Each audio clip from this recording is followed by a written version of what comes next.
Hello everyone, সবাই কেমন আছেন? আজকে আমি আপনাদের শেখাবো ফাঁকিবাজি রান্না কিভাবে করতে হয়। এর জন্য আমি একটা কড়াইতে পরিমাণ মতো তেল দিয়ে নিয়েছি, পেঁয়াজ কুচি দিয়েছি। পেঁয়াজগুলো হালকা ভাজা হয়ে গেলে এখানে আমি দিয়ে দিয়েছি গাজর কুচি। গাজরটা একটু আগে দিয়েছি, গাজরটা সিদ্ধ হতে দেরি হয়।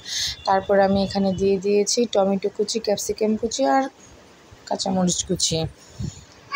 যখন একেবারেই রান্না করতে মনে চায় না, মাছ মাংস কিছুই ভালো লাগে না, তখন ঘরে থাকা ডিম দিয়ে আমি রান্নাটা খুব সহজেই করে নিই।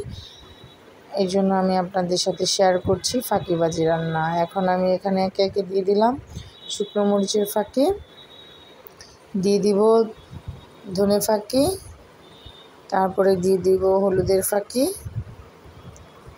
দিয়ে দিব জিরার ফাঁকি, দিয়ে দিলাম এখানে এখন জিরের ফাঁকি। তারপরে সব ভালো করে মিক্সড করে নেব,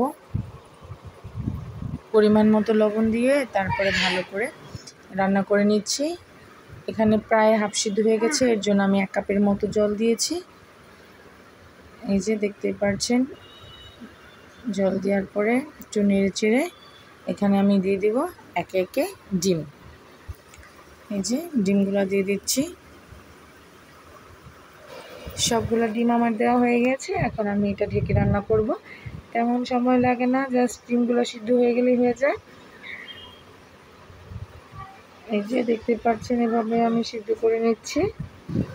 তারপরে এখন আমি এটা এক পাশ হয়ে গেছে, এই জন্য আমি উল্টিয়ে দিচ্ছি। একে একে সবগুলো ডিম উল্টিয়ে দিলাম।